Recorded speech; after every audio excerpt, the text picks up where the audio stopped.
Mirëmbrëma të gjithëve. Një ngjarje rënd, një ngjarje tragjike, ka ndodhur sot në orët e para të pasdites në gjykatën e apelit të Tiranës.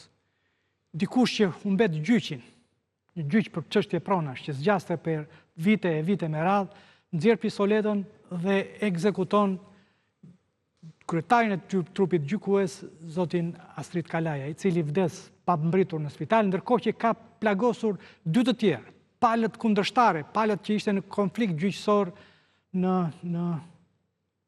gjykatën e apelit. Ky lajm që për hir të vërtetës zonësh krijon një precedent të rrezikshëm jo vetëm në drejtësinë shqiptare, po edhe më gjerë në krejt shoqërinë shqiptare, i ka tronditur të gjithë. Cilat janë shkaqet dhe pse kemi arritur në vetgjyqësi, duke marrë konkretisht këtë rastin. Si ka ndodhur? Përse ishte zvaritur gjyqi prej kohësh dhe a janë të sigurta institucionet e drejtësisë shqiptare, a janë të mbrojtur prokurorët dhe gjykatësit, dhe çfarë detyron një njeri që të marrë, të nxjerrë pistoletën dhe të vras një gjykatës në vitin 2025.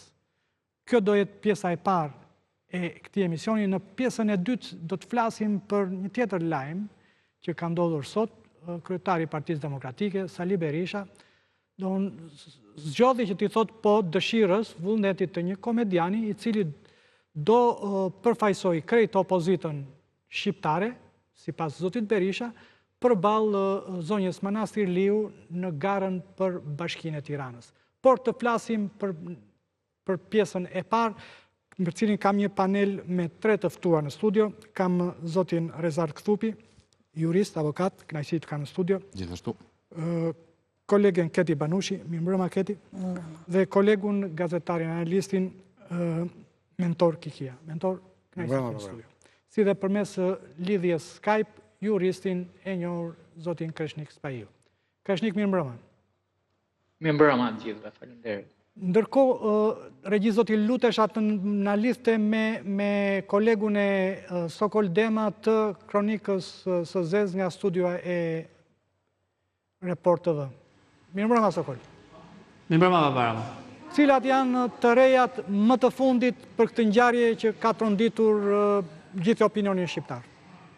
Në fakt, për disa orë, me sa duket hetuesit pra të policisë Tiranës dhe të SPAK tashmë, janë përqendruar për të zgjidhur pra dinamikën e ngjarjes së rëndë. Deri pak çaste më parë, policia është rikthyer, pra hetuesit janë rikthyer edhe një herë tjetër pra pranë vendit të ngjarjes dhe po vëzhgojnë në tërësi jo vetëm gjithçka çfarë ndodhi brenda seancës në sallën e gjyqit, por edhe rreth e përqark gjykatës së apelit për të zgjidhur pra edhe misterin kryesor pra të ditës së sotme, të mënyrës se si ka hyrë pra në ambientet e brendshme të gjykatës së apelit autori 30 vjeçar, i cili mundi të fusë pra edhe një pistolet në brendësi për qelluar më pas drejt gjyqtarit, por edhe 2 personave të tjerë pra që ishin pala kundërshtare.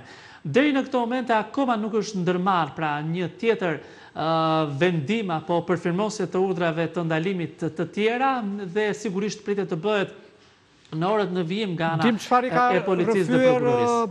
Policisë, çfarë ka autori i vrasjes ose dhe dëshimtarët e tjerë, çfarë elemente shtrenjtë ka?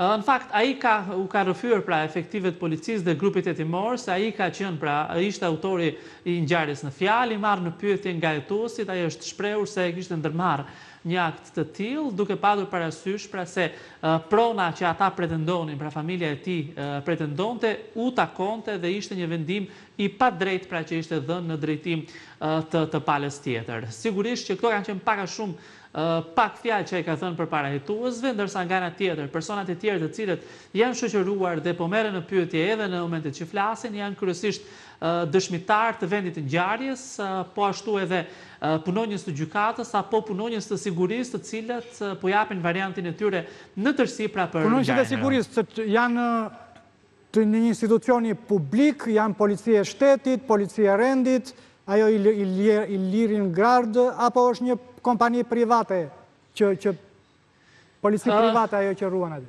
Në fakt, Policia e Shtetit sot përmes një reagimi të Ministres së Brendshme Koqiu e ka përjashtuar veten si përgjegjëse në lidhje pra me sigurinë brenda ambienteve të brendshme të gjykatës, duke pretenduar se policia ka vetëm ruajtjen e ambienteve të jashtme të godinës. Nga ana tjetër, duket se do të jenë hetime që ta zbardhin në mënyrë të plotë, pra edhe personat përgjegjës apo rojet e sigurisë të cilët duhet kontrollonin në mënyrë të plotë, pra hyrjet e daljet e personave dhe në rastin konkret pra të 30 vjeçarit që ka qenë i armatosur. Mbetet një pikpyetje e madhe, nëse vendi pra ku kontrollohen të gjithë personat që hynë sidomos brenda ambienteve të gjykatës, ka qenë funksional apo jo. Pra, vendi skanerit i cili detekton sendet e paligjshme, përfshirë këtu armët, por edhe sendet e tjera, të cilat mund të futen nga personat në momentin kur ata hynë në gjykatë. Mbetet e paqartë nëse aparatura nuk ka funksionuar apo nuk është kontrolluar pra si neglizhencë nga ana e rojeve dhe organeve të sigurisë brenda gjykatës së apelit të Tiranës. Okej, regjisi lutem do të na lidhim me Shkodrën, aty ku është gjeneza e këtij konflikti, ku prej gati 3 dekadash palët në konflikt konfliktoheshin për këtë pronë. Aty do kemi korespondentin tonë Ergys Kavajen. Ergys, mirëmbrëma. Regjia, kemi Ergysin? Okej, kur ta keni e nxirni në lidhje. Këti, ti je për ditë në gjykatë. Aty ka siguri, ka detektor, se këtu edhe në hotele dhe në vende shumë më pak të rëndësishme, ka detektor sigurie, ka masa sigurie. Po, ne jemi në gjykata dhe ka detektor, madje në gjykatën e shkallës parë, në gjykatën administrative nuk lejon as celularët merren me vete, ka kontroll. Por situata në gjykatën e apelit jurisdiksionit përgjithshëm me sa duket ka degraduar dhe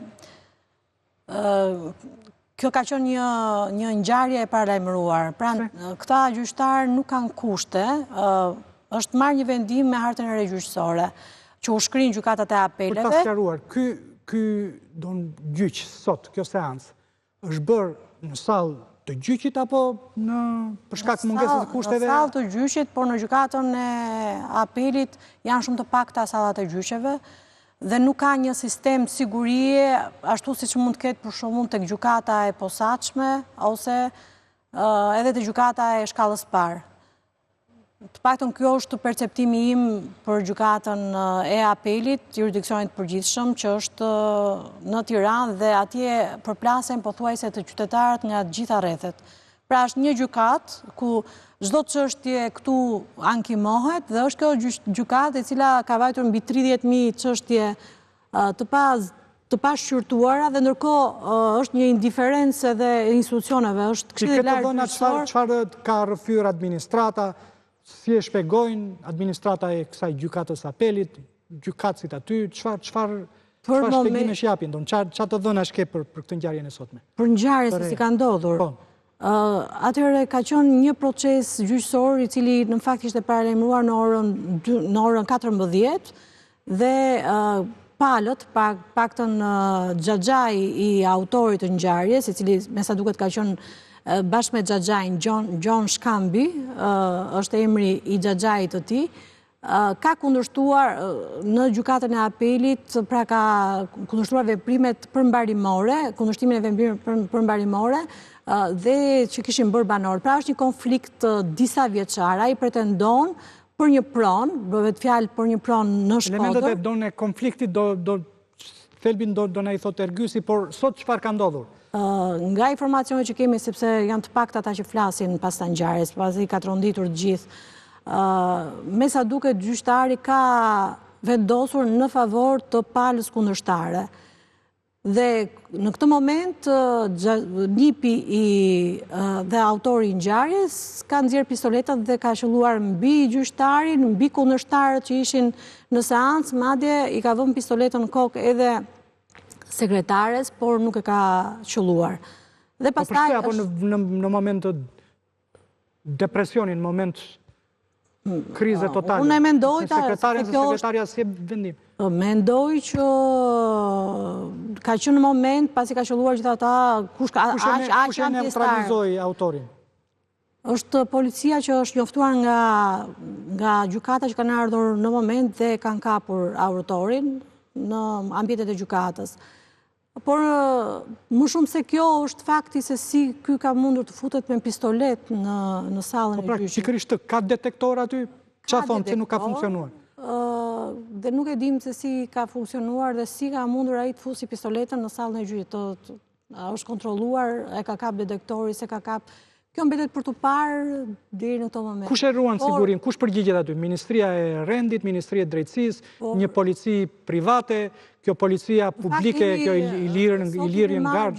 Të paktën dëgjuara ndodh ngjarja deri tani, nuk e kemi marrë një informacion se kush e ruan gjykatën e apelit jurisdiksionit përgjithshëm, pasi në momentet kur janë sallat ku ka të pandehur, të burgosur, është policia e burgjeve që është brenda sallave të gjyqit, që ata sigurojnë edhe mbarvajtjen pasi shoqërojnë të burgosurit. Ndërsa në proceset civile, gjykata ka disa punonjës të saj, por të paktën në ambientin e jashtëm, nga informacionet e mia, është një kompani private, të paktën deri në këto momente, pra sepse është një çështje që po Si quhet kompania? Nuk e kam këtë informacion. Regjia, ju lutem më lidhni me Ergysmin Mbrëma. Ku ndodhesh tani? Po, Ilir me Mbrëma. Ilir, jam në qendër të qytetit të Shkodrës. Në fakt, jam larguar nga lagja ku është konflikti i pronësisë për shkak të mungesës internetit, për çështje të lidhjes direkte së bashku. Kam qenë deri para pak minutash në zonë ku kemi intervistuar edhe banor të kësaj lagje, të kësaj godine, e cila është edhe zanafilla në fakt e Çfarë është kjo godinë dhe që kur ka nisur konflikti? Betejës drejtësisë, e cila për fat keq kjo është një godinë e ish rezervave të ushtrisë, ish rezervistëve të ushtrisë para viteve 90, në pronën e shtetit para viteve 90, në vitin 92, 31 familje të cilët janë të ardhur për shkak lëvizjeve demografike pas shëmbjes regjimit komunist dhe hyrjes sistemit të demokracisë. Ato janë vendosur pikërisht në këtë zonë të qytetit të Shkodrës, në lagjen Skënderbeg, në ish shtëpinë e rezervistëve, kështu quhet, të ushtrisë, ku janë vendosur me një vendim të Bashkisë së Shkodrës asaj kohe, në vitin 92, një dokument që sipas banorëve dhe familjeve, 31 familjeve të cilat janë vendosur në këtë zonë, mban firmën e ish-kryetarit Bashkisë Filip Guraziu në vitin 92. Në vitin 2012 ka nisur betejë ligjore me shtetasin Gjon Shkami, i cili ka pretenduar se kjo pronë është trashëgimi e familjes së tij. Ai ka paraqitur në Ky është autokton, është Shkodran Dembabaden, ky autori. Pikërisht një dokument ku Autori është Don... Nuk e kam të saktë nëse është... Po, vazhdo linjën tënde. Shkodran Dembabadem, por paktën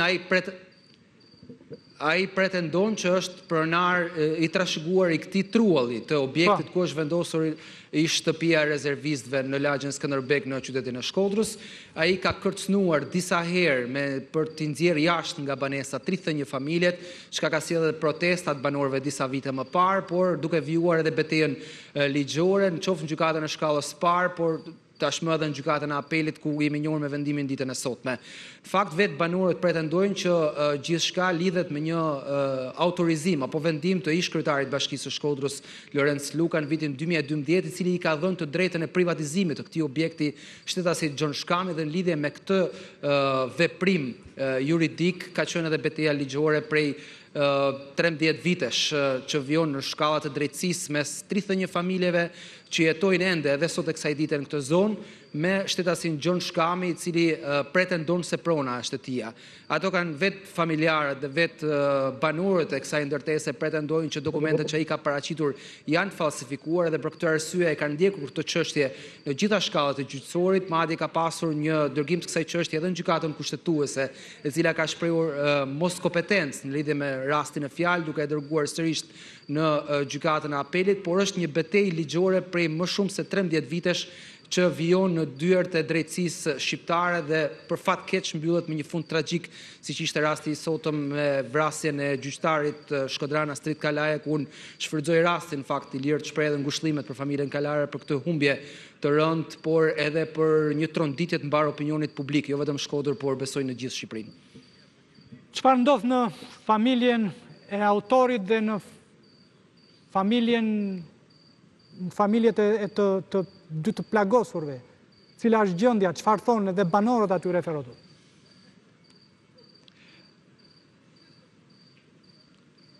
Në fakt, ne kemi kontaktuar vetëm me familjarët e 31 familjet e ish shtëpisë rezervistëve në lagjen Skënderbek, të paktën nga familjarët e autorit, por edhe të plagosëve, nuk është se ka pasur një prononcim për mediat apo një lloj komunikimi, ka pasur një lloj heshtjet, ndoshta të shokuar edhe nga ngjarja e rëndë, e cila është regjistruar ditën e sotme, por vetë duke pasur parasysh kontaktin që unë kam pasur me familje që jetojnë në atë godinë Dykaçe, 31 familje, atë janë të shokuar nga ngjarja, madje drejtojnë gishtin tek shteti dhe tek sistemi i drejtësisë që e ka lejuar që kjo situatë të agravonte dhe të regjistrohej deri tani. Madje disa prej familjarëve kanë ende frikë për shkak të presioneve apo kërcënimeve të cilat mund vijojnë edhe pas kësaj ngjarje të rëndë e cila është regjistruar gjatë ditës së sotme, duke pasur parasysh që presionet kanë qenë të vazhdueshme.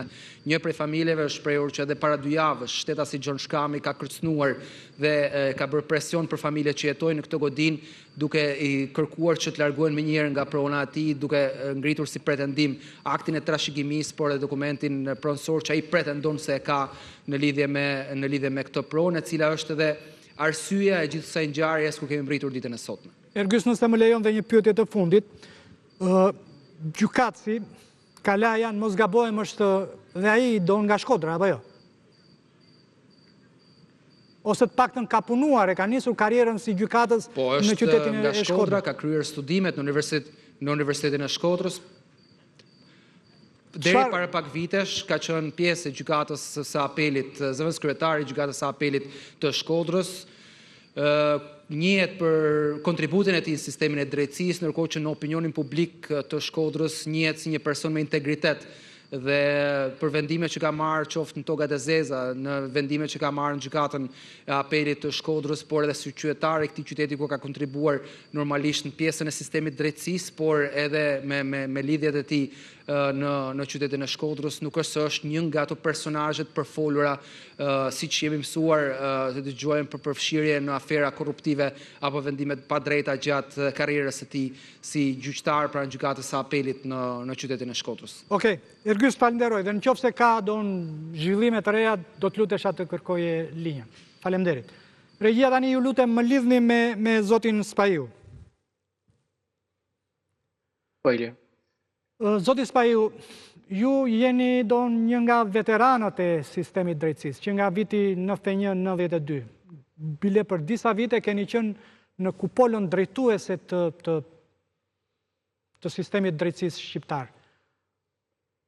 Rasti parë është ky, precedent është ky, donjë që në gjykat qellohet dhe britet një gjykatës, dhe përse arritëm në këtë pikë, çfarë ka ndodhur? Mendoj që pas vrasjes mafioze të gjyqtarit Skerdilajt Konomi në rrugët e Vlorës nëpërmjet një atentati mafioz nga grupet kriminale, mendoj që ky është rasti i dytë, por duke marrë përmasa më të rënda për faktin se u vra në krye detyrës, gjatë ushtrimit detyrës, në sallën gjyqësore. Pra vetë simbolika në të cilën është kryer atentati merr përmasa të jashtëzakonshme. Dhe është një precedent që ndoshta nuk e gjen në gjithë Europën. Është një rast i cili nuk është i shkëputur, sepse shteti nuk bie për 24 orë, mendoj që janë të gjitha themelet e krisura dhe të tronditur nga të sistemit, po që nuk lidhen vetëm me pushtetin gjyqësor. Unë zotin Astrid Kalaja, të ndjerin Astrid Kalaja, e njoh personalisht, është ashtu siç gazetari juaj në terren e përshkroi profilin e tij, është një nga profesionistët më të mirë, është një nga njerëzit më human, është një nga njerëzit më të papërfolur.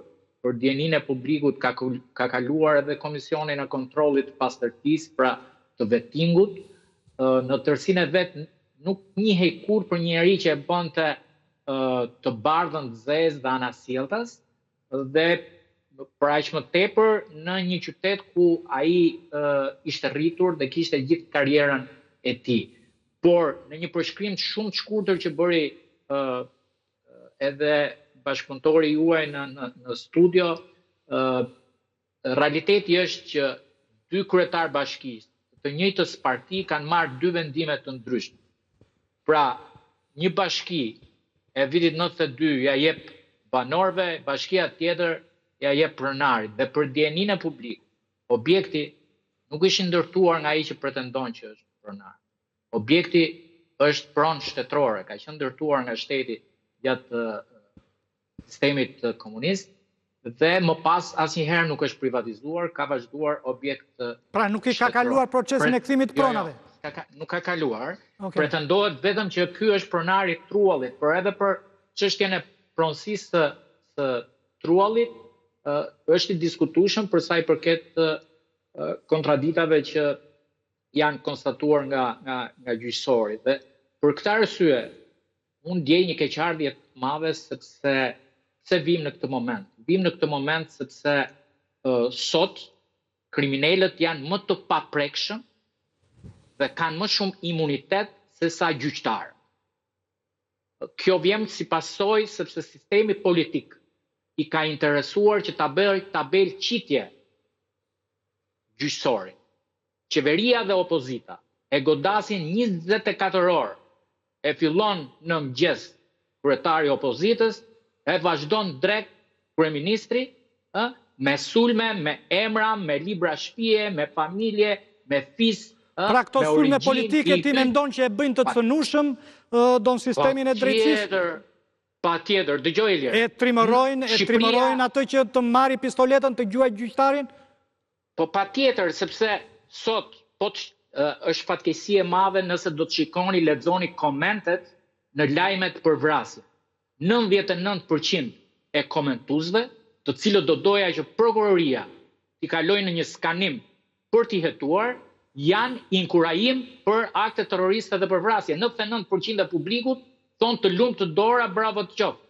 Pa e ditur, pa e njohur gjyqtarin, pa e njohur themelin e çështjes, pa e njohur gjithë dinamikën e ngjarjes, vetëm si pasojë e një perceptimi që i shkryuar nga shefat e partisë. Nëse del shefi i partisë nga mëngjesi në darkë, thotë këta janë të korruptuar, të inkriminuar, hajdut, kriminal, banda, etj. Del kryeministri, etj. Del kryetari i opozitës, idhujt e tyre, pse nuk shkon ai? Keni bërë pyetje, pse nuk shkon ai në ministri ta bëjë këtë? Pse nuk shkon në parlament ta bëjë? Shkon lehtësisht në gjykatë. Pse pas kanë më imunitet politikanët se sa gjyqtarët, Dhe është kjo filozofia dëgjoj, ka një thënie të famshme të Nietzsches. Një sistem i korruptuar mundohet të baltosi gjithë shoqërinë, dhe gjithë sistemin me qëllim që mos duken ata të korruptuar. Dhe tani në këtë filozofi është baldosur çdo profesionist në Shqipëri. Po ti pyesësh shqiptarët, thonë mjekët duhen vrarë, doganierët duhen vrarë, policët të inkriminuar, prokurorët duhen varur, gjyqtarët duhen pushkatuar, deputetët kështu. Domethënë vetë në Shqipëri konsiderojnë vetëm të papunët njerëz të ndershëm. Po ishe papun, je burri i ndershëm. Po ishe në punë që ke një profesion, je i baltosur, sepse këta nga mëngjesi darkë kanë një frymë që vjellin vrerë. Dhe turma, e cila shikon 24 orë indoktrinohet politikisht, i shikon këta njerëz si rrjepës, si gjobdhënës. Sa i përshkojnë thotë, unë po hyn histori, thotë, po ja numërojnë lulet ballit. I duket vetë Amir Rostemi aty kur shkon në gjykatë. Dhe ky nuk është problemi i krimit organizuar. Krimi organizuar është gjë tjetër. Problemi është të çmendurve dhe të cilët janë të mbushur me atë mllefin, po edhe të problematikave të tyre se çfarë ndodh. Tani, po pse gjykata do e zgjidh çështjen e pronave në një ligj i cili ka denigruar të drejtën e pronës në themel. Pra, në fundit, gjykata është e detyruar të zbatojë një ligj i cili në thelb ka cënuar të drejtën e pronës. Dhe gjykata është e detyruar të zbatojë ligjin. Nuk mundet gjykata të kundërvujet një ligji që e kanë bërë këta ligjbërës, të cilët kanë bërë cirk dhe akrobacira me ligjin e pronave dhe nuk i kanë bërë gjë tjetër veç i kanë bërë një atentat të gjithë pronarëve. Dhe pronarët sot marrin pushkën, po pronari nuk e kupta ai si e kishte emrin ky Gjoni apo djali i Gjonit, ku e kuptojnë ata se ku buron thelbi i konfliktit social të drejtës pronës. Ata pushkën e shkojnë e shkrepin te gjyqtari, i cili mendojnë që është ai problemi që nuk ja u zgjidh çështjen në procedura të zgjatura. Okej, regjistri, lutem na nxirrni në mur reagimin ka pasur reagime pafund nga të gjithë, deri dhe ambasadat që kryesisht heshtin, gjithë institucionet e drejtësisë kanë pasur reagime, por të shikojmë atë që çka ka thënë kryeministri Rama. Ngushëllime vllazore familjes së gjykatësit të ndjer Astrid Kalaja dhe u pref në paqe. Agresioni kriminal mbi gjykatësin kërkon padyshim përgjigjen më ekstreme ligjore ndaj agresorit. Por kjo tragjedi kërkon një reflektim për sistemin e sigurisë së brendshme të gjykatave, e cila përveç se sipas ligjit kërkon disa pajisje teknologjike, nuk mund të mbetet një çështje zgjedhjeje mes policësh privat në emër të pavarësisë së gjyqësorit. Ndërkohë, kjo ngjarje tragjike besoj se është argumenti më i pakundërshtueshëm për të mbështetur ashpërsimin domethënës në kodin penal të dënimit për armbajtjen pa leje dhe ngushtuar maksimalisht hapësirën për lojra me afatet në dëm të mbrojtjes prej zjarrit të armëve të paligjshme. Lutem gjithashtu që ky moment kaq tronditës të nxjisë dhe një reflektim për lehtësinë me të cilin trajtohen rëndom armbajtja pa leje në proceset gjyqësore. Mentor, të duket reagimi drejt ky i kryeministrit?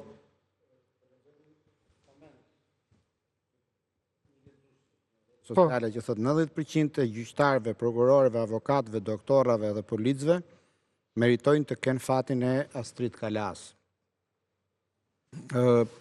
Jam dakord me atë që tha Kreshniku për më parë, që ka një dalldi të qytetarëve që buron nga ky perceptimi masiv që të gjithë njerëzit që punojnë në sistemin e drejtësisë janë të korruptuar dhe meritojnë plumbin. Sepse nëse dikush kundërshton vendimin e një gjykatësi, të gjithë mendojnë që gjykatësi i ka dhënë vendimin në mënyrë të padrejtë. Çështja nuk mendoj që zgjidhet me forcimin e kodit penal. Ky që ka bërë krimin nuk hyri në sallën e gjyqit të vrasë gjykatësin me shpresën për t'i shpëtuar ndëshkimit. Ai e kishte ndarë mendjen do të vras gjykatësin dhe do t'i dorëzohet burgimit të përjetshëm, sepse pas Rojes te dera i dorëzoi policinë, unë e vrava fare. Pistoletën, tha jam unë, ai s'kishte nevojë për operacion fare. Ajo që shkruan kryeministri, besoj që është ajo që ka ndikimin më të vogël. Forcoja sa të dush kodin penal, nuk është kjo zgjidhja. Pra, ai nuk bëri këtë krim sepse vepra e tij dënohet pak dhe po ta di ai që dënohet më shumë, nuk do ta bënte këtë vrasje. Ka një mori gjërash që çojnë deri në këtë plasje të problemit. Çështja e pronave. Histori të vetmet se këtu janë 2 gjykatës që janë vrarë. Dhe këtu nuk i ka vrarë mafia, si në Palermo, njerëzit e drejtësisë nuk janë vrarë nga krimi organizuar, sepse këta luftuan me mafjen, luftuan me jakat e bardha të korrupsionit dhe i vun tritolin për t'i vrarë. Si gjyqtari i Vlorës, Skerdi Ekonomi, si gjykatësi ndjerë sot janë viktima të çështjeve të pronave, dhe ky është problemi i madh i prodhuar nga politikbërësit, nga ligjvëndësi, nga korrupsioni në administratën qeverisë së vendore dhe qendrore. Kaosi në gjykata është produkt 100% i reformës në drejtësi, sepse ne tundim flamurin e suksesit të reformës në drejtësi duke folur për SPAK-un, por pasoja më e tmerrshme në sistemin e drejtësisë e kësaj reforme është kjo, që gjykatat e apelit janë bërë mullar, qindra mira dosje që presin në radhë sepse nuk ka gjykatës. U bë edhe riorganizimi i sistemit dhe gjykatat u grumbulluan. Është kaosi i mungesës së rregullit dhe të sigurisë. Nuk mundet qeveria të lajë duart të thotë nuk është përgjegjësia imja siguria në gjykatë. E kujt është? E kujt është? Për shtetit është. Siguria në institucioni është dorëzuar një kompanie e policës privat, të cilët janë hequr nga policia e shtetit sepse o kanë dalë në pension, o kanë qenë pa aftë për të kapur norma se e kanë barkun të madh, dhe i kanë vënë i kapele. Ose kanë dalë në pension, edhe tani janë gati 70 vjeç. I kanë vënë i kapele që i zë gjumi ka jo baraka përpara gjykatës dhe ky tash i do ruaj rendin në gjykatë. Po jo, më zotëri. Në këtë situatë, në mënyrë absolute nuk mundet që hyrja në gjykatë, nuk do ndodhi për ditë kjo, por njëherë kur ndodh, ne duhet të marrim dhe të krijojmë precedentin. Ka kontroll, më nuk futesh dot në institucione të rëndësishme siç është gjykata, pa kaluar në portën e kontrollit elektronik. Shumë e thjeshtë. Dhe ti shmangesh këtyre të gjithave, duke thënë që do forcojmë kodin penal, unë mendoj që nuk është gjëja e duhur. Problemi duhet parë në sy për të kuptuar që janë 1000 probleme të mbledhura dhe fluska tani plas në këtë formë. Plas, ky gjykatës sot ka dhënë një vendim që demonstron një humanizëm të jashtëzakonshëm. Nuk e di, e ka arritur ta afirmos apo jo.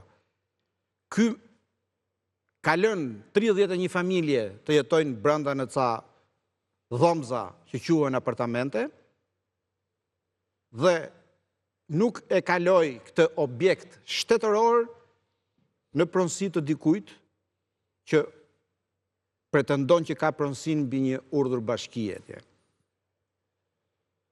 Njeriu ka hyrë me armë brenda, ka qenë i përgatitur që do të kundërpërgjigjet nëse vendimi nuk do jetë në favor të këtij. Por gjithë këtyre problemeve i shtohet ajo që pa marrë kohë ta përsëris, që tha Kreshniku. Vala e madhe e urrëties ndaj njerëzve të drejtësisë. Po është e mbështetur apo është një psikozë kolektive ndërtuar mbi legjenda urbane? Jo, s'ka legjendë. Korrupsioni nuk është legjendë urbane. Korrupsioni në parlament, korrupsioni në qeveri, korrupsioni në institucionet pushtetit vendor, korrupsioni në prokurori, në gjykata, është padyshim realiteti më i tmerrshëm sot në këtë vend. Por, sido që të jetë, kjo nuk mund bëj kurrë përgjithësime. Sepse thjesht vendimi i këtij gjykatësi sot mund mos jetë i drejtë, por nuk është kurrë pasojë e korrupsionit. Pra, ti japësh të drejtë 31 familjeve që jetojnë në nga një dhomë hoteli, unë nuk besoj që ka marrë para nga këto 31 familje që thajnë rrobat brenda asaj dhomës. Por, ka qenë një vendim i bazuar edhe mbi dimensionin njerëzor që duhet ketë gjykatësi. Por, mjafton të thuash që gjykatësi mori këtë vendim kështu dhe ky e vrau gjykatësin, ne lëshohemi dhe vjellim vrerë. Mjafton që dikush të vetë godasi me grusht një mjek, do shikosh se çfarë reaksioni do ketë. Mjerja bëri, se na pin gjakun, sepse këta janë kështu, sepse ka një shoqëri të frustruar në mënyrë të llatarshme dhe kjo vjen pikërisht nga ky masivizimi i korrupsionit, por edhe i sulmit që i bëhet njerëzve në tërësi që punojnë në këto sisteme. Kështu që mendoj që është një çështje shumë dimensionale, nuk zgjidhet as me një të rënd të çekiçit, të lapsit, as me një status, por do duhet të shtrohet për zgjidhje në mënyrë shumë serioze për të kuptuar gjenezën e problemit. Okej. Rezar, ju shkoni besoj donë shpesh në atë gjykat. Si keni parë donë, tani shikoni me sy retrospektiv, qa nuk ka shkuar aty? Gjithashtu ti bëhet fjalë për një institucion në cilin e hymë dalim. Askujt nuk i shkon mendja parë për kështë që kjo gjë mund të ndodhi. Jo se nuk ka kontrole, po të bëj një krahasim. Nëse do të bësh një model kontrolli, modelin e kontrollit e ka gjykata e posaçme. Gjykata e posaçme ka një model kontrolli super strikt, që do të thotë ti nuk futesh dot në gjykatë nëse nuk e kontrolluar ke pajisja, nëse nuk e futur çantën ke pajisja, dhe para se të futesh në sallë gjykimi nëse nuk e kontrolluar fizikisht nga oficeri i policisë. Po pra, po e kanë burgjet, janë policia burgjeve ajo që... Kjo është gjykata kundër korrupsionit dhe krimit të organizuar. Në të gjitha gjykatat e tjera në nivel shkallë parë apo apeli, kontrolli është fakultativ, le të themi. Thonë ti kalon ke dera, por nëse ti avokat dhe e njeh atë personi që rrin aty kontroll, mund të them mos kalosh ke dera. Është çështje, më thënë, sa herë ka para ty që hyn e del në gjykatë. Nëse ka para 10 herë, thotë ky do të është avokat kalonti, nuk është një problem shumë i madh. Kështu që nuk është ka një procedurë strikte. Pastaj keni parasysh një gjë, gjykata e apelit si godin lë për dëshiruar. Nëse aty ka i momenti kur ti je ke pajisja që duhet kalosh, mund të blinë 10 veta njëkohësisht. Dhe nuk është ndonjë habi që në ato rrëmuj, edhe ta anashkaloj dikush pajisjen pa u vënë re shumë. Është një punonjës është aty që mund të kontrollojë. Është një gjykatë që bëhen gjyqet në Bodrum. Pra, kanë salla gjyqesh poshtë në gjykatë, në Bodrum që bëhen gjyqet. Pra, nuk ndodh asnjë. Dhe këto nuk mjaftojnë. Dhe nuk ndodh në asnjë gjykatë tjetër, pra në këto kushte punojnë dhe madje është një nga gjykatat që ka më shumë çështje dhe ka më pak gjyqtar. Që të themi disa gjëra për publikun. Po. Gjykata e apelit është gjykata e vetme apelit që kemi në Republikën e Shqipërisë. Ligjërisht duhet të ketë 78 gjyqtar. Sa ka aktualisht? Diku ke 30. 30 gjyqtar. Më pak se gjysmë. Dhe KLG-ja vazhdon flë dhe nuk emëron gjyqtarët, vazhdon me vlerësimin e gjyqtarëve, ka kaq vite një institucion inekzistent që nuk e plotëson me numrin e gjyqtarëve. Prit, se ku ta plotësoj? Ja e plotësoj me numrin e gjyqtarëve, ku do i fut s'ka zyra për gjyqtar? S'ka zyra, s'ka salla për gjyqtar. Një gjykatë që ka 78 gjyqtar, presupozohet të ketë 78 zyra për gjyqtar. Dhe duhet të ketë të paktën 78, 5/3, duhet të ketë paktën 28 salla gjykimi për trupa. Pra, mungon një godin. Gjykata e apelit Tiranë ka më pak se 15 zyra dhe ka 6 salla gjykimi. Dhe kjo është gjykata që duhet gjykoj ato 30.000 dosjet e pravambetura. Sot që flasim, gjykata e apelit Tiranë gjykojnë çështën e vitit 2018. Dhe këtu nuk është faj gjyqtarëve. Gjyqtarët nuk mund gjykata e apelit sot çdo trup gjykuese gjykon të paktën 9 çështje në ditë. Që çmenduri e vërtet. Një gjykatës 9 çështje në ditë. Trup 9 çështje në ditë. Po ku arrin ti lexoj don?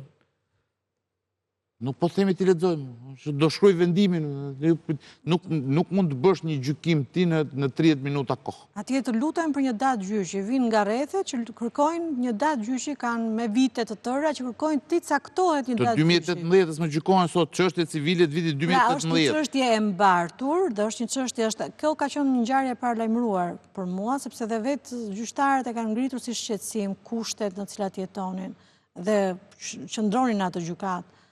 Punën, ngarkesën e madhe që kam patur. Pra është një çështje që është ngritur disa herë, por ka rënë vesh surdur deri në... Qa thonë gjykatësit donë aty, donë, pas kësaj ngjarje? Qa reagimesh kanë patur, donë kështu privatisht? S'kemi patur mund të kontaktoj mas me një, sepse asnjë... Të tronditur? Janë të tronditur dhe se ka hap telefonin deri në të momente që flasim.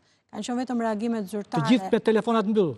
Jo me telefonat mbyllur, por nuk prononcohen, pasi ajo është një traumë që ata e ka kaluar, përderisa ai ka qenë në sallë dhe i ka vendosur dhe sekretares pistoleto, nuk di arsyen, ndoshta i ka thirrur në të moment ndërgjegjes që nuk ka bërë dhe një krim tjetër, pasi Kjo ka është një traumë për gjithë atë personel dhe për gjyqtarët që gjykojnë atë gjykatë. Pra, vetëm reagimet zyrtare që janë nga gjykata e apelit, nga KLG-ja i cila ishte e fundit, çuditërisht duhet ishte e para që të bënte një reagim zyrtar dhe institucionet e tjera të drejtësisë që kanë bërë vetëm reagime zyrtare dhe ata i mëshojnë faktit të sigurisë së gjyqtarëve, por edhe deklaratave publike. Jo më largë se në mëngjes, ne para derës së SPAK-ut kishim kryetarin e opozitës që foli me emra konkret për një gjyqtare, për një prokuror që është një ritual që e bën 2 herë në muaj. Pra del dhe nuk e di, nuk i ka lënë asaj gjyqtare pa e nxjerr burrin, ish burrin, të dashurin, gjithë familjarët, me 5.000 emra, me 10.000 emra, kryetarin e SPAK-ut, më thënë të gjitha gjërat është një frym. Mbas saj kemi dhe, nuk flasim edhe për komentet që ka bërë edhe kryeministri kohët e fundit, ka pas reagime dhe nga... Kur si pëlqen vendimet. Kur si pëlqen vendimet për gjyqtarët me emrat konkret. Ka qenë reagimi i gjyqtarëve, disa herë shoqata e gjyqtarëve, Unioni i gjyqtarëve që kanë reaguar ndaj këtyre deklaratave, por nuk e di, sot dalin edhe thonë ndryshe, por është një atmosferë në fakt që është e mbarësur dhe opinioni publik në sa i takon këtyre çështjeve. Kreshnik, regjia i lutem Kreshnikun. Po. Si e gjykon këtë reagimin e kryeministrit? Është marrë me shkakun e kësaj ngjarje apo është thjesht një deklaratë propagandistike që bëhet për një efekt emocional të çastit? Dhe cila do ishte zgjidhja, çfarë ndërhyrje duhet bërë, se ashpërsimin kod penal për armbajtje pa leje, 5 vjet është do në armbajtje pa leje, sa mund ta bëjnë 25 vjet? Jo, deri në këto momente në Shqipëri s'ka asnjë dorëheqje. Dhe gjyqtari i apelit është një gjyqtar me një status të nivelit shumë të lartë. E pare punës është e pafalshme që një vrasje në krye detyrës brenda një gjykate, që është rasti precedent, po ta marrësh 50 vitet e fundit, vështirë se të ketë në një gjykatë europiane një vrasje në momenti që shpallet vendim. As mafia nuk ka arritur të ekzekutojë gjyqtar gjatë menjëherë sa shpallet vendim. Është e papranueshme që të kemi thjesht një mesazh ngushëllues në platformën X apo Twitterin, diçka e tillë që ka bërë, dhe nuk është me një konferencë shtypi transparente, me pyetje përgjigje, me gazetar, për të sqaruar çdo gjë.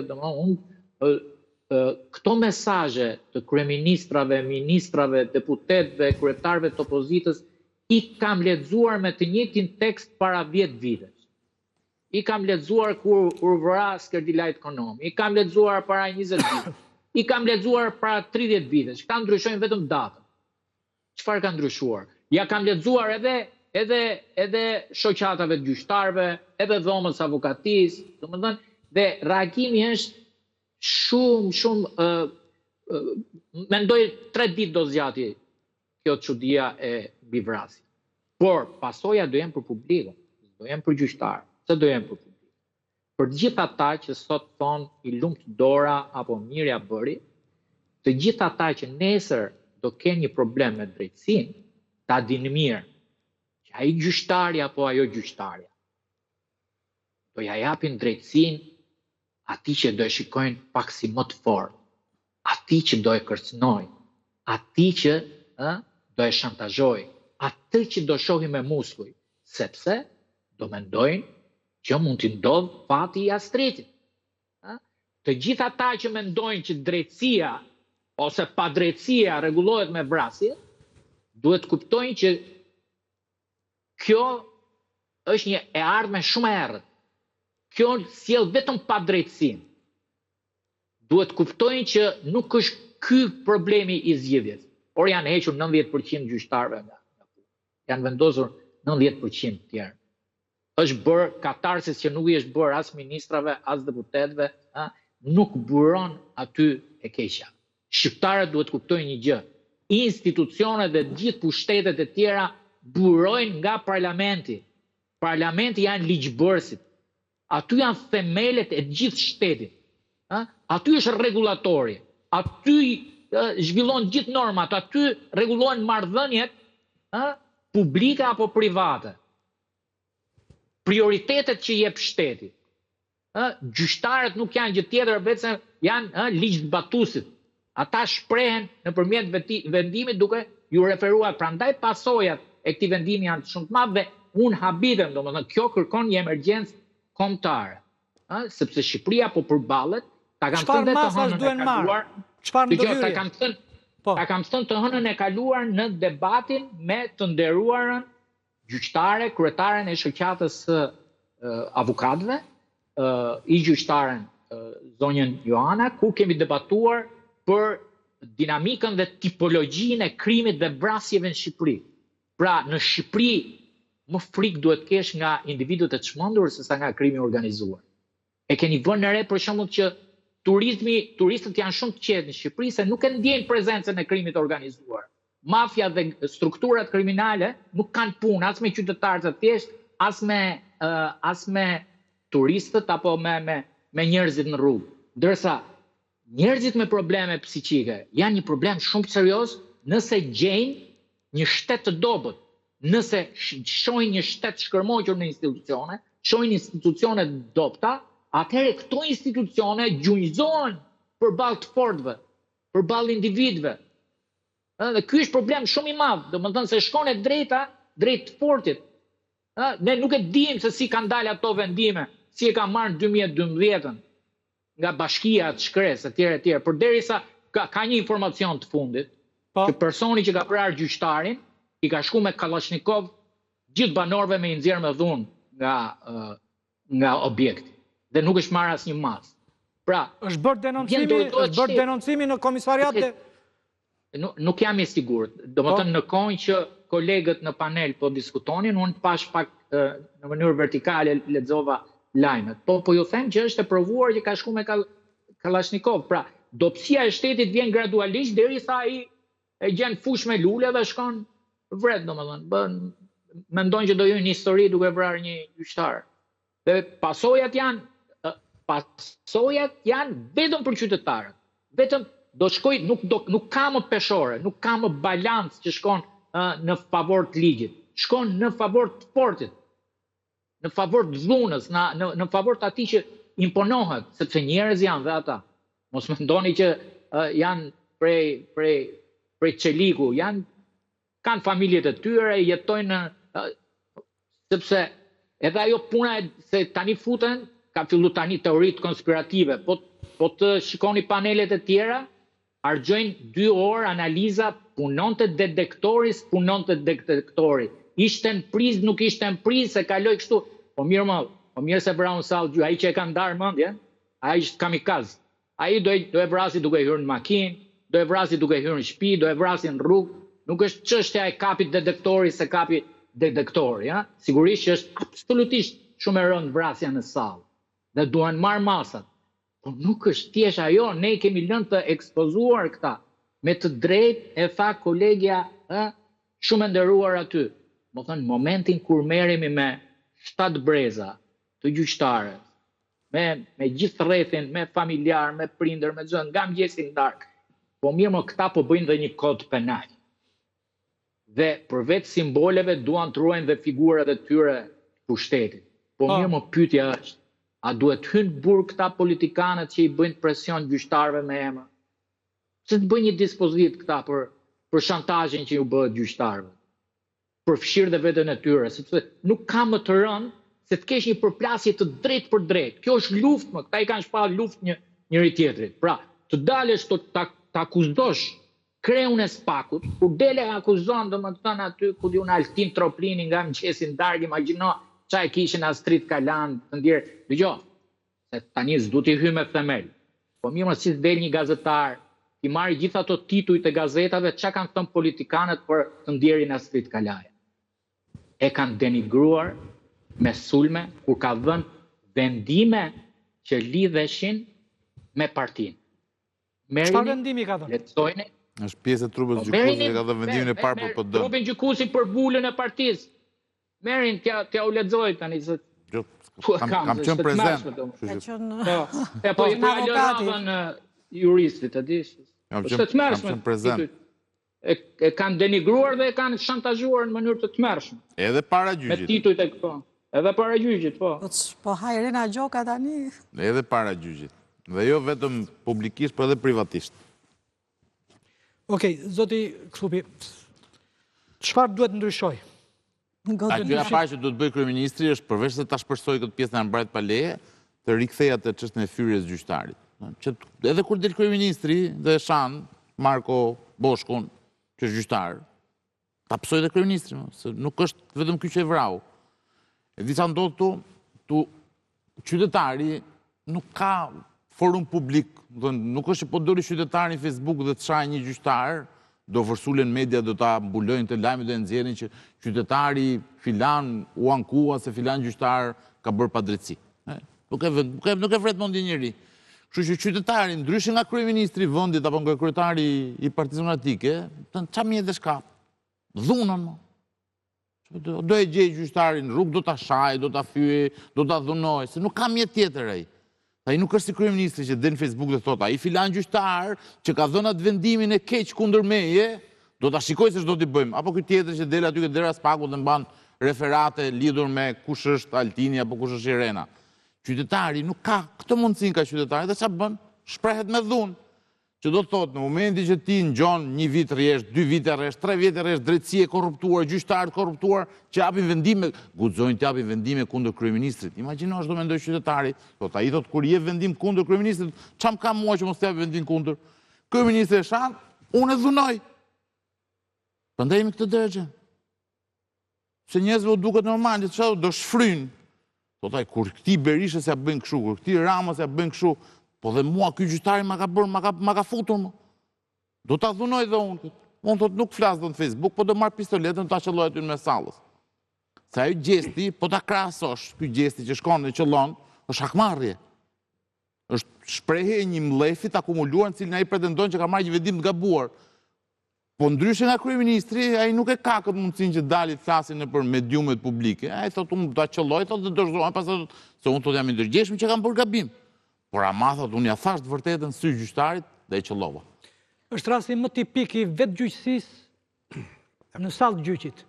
Një çmenduri totale. Si u arrit deri këtu mendoj? Një vetë gjyqësi që ishte konsumuar edhe më parë, se në fakt vetë gjyqësia bëhet ndaj palës tjetër, nuk bëhet ndaj gjyqtarit. Ndaj gjyqtarit pastaj është hakmarrje. Është ekstremi. Po. Dhe personi që tashmë nuk quhet i dyshuar, sepse edhe ata që mbledhin gzhojat nëpër rrugë e bëjnë për procedurë, po s'ka nevojë për hetim. Ai ka dorëzuar pistoletën dhe ka pranuar që është autori i krimit. Ka dhe pamje. Jo, po tash duhet zimë dhe këta tjerët kush e lat futej. Gjithsesi, ai vetë gjyqësinë ka konsumuar edhe kur ka shkuar me armë për të nxjerrë njerëzit nga objekti që pretendonte se ishte i tij. Duke parë historikun e ngjarjes dhe të çështjes në tërësi, unë besoj që gjykata do duhej të tregohej e vëmendshme ndaj çështjeve që janë me ndjeshmëri të madhe dhe me risk të madh, si kjo. Pra një njeri që ka përdorur armën, ka shantazhuar, ka kërcënuar, dihej temperamenti dhe temperatura e konfliktit në këtë histori. Pa dëshin të organizuar masa sigurie shtesë. Pra nuk është një çështje ku janë dy palë që po diskutojnë në mënyrë, ka një konflikt në mes, por s'kanë demonstruar asnjë lloj nervozizmi apo dhune dhe do t'i binden në vendimit gjykatës. Këtu shkojmë sërish tek ajo që ndodh brenda një gjykate. Ne që jemi jashtë, mendojmë që ajo gjykata aty është një fabrik ku përpunohen dosjet dhe jashtë o do dalesh fajtor o do dalesh i pafajshëm. Ajo që edhe unë po them tani gjykata, në fakt është një gjykatës dhe një trup që rrin presin pas sallës me orë në dorë. Mbarove ti që të futem unë? Apo jo? Dhe ku të mendoj për të ndarë palët nga njëra tjetra, kush është e rrezikshme, kush është e pa rrezikshme, as i shkon ndërmend, me zi shpret të heqi qafe një gjyq për të filluar tjetrin, shkojmë tek problemi i administrimit të drejtësisë në këtë vend.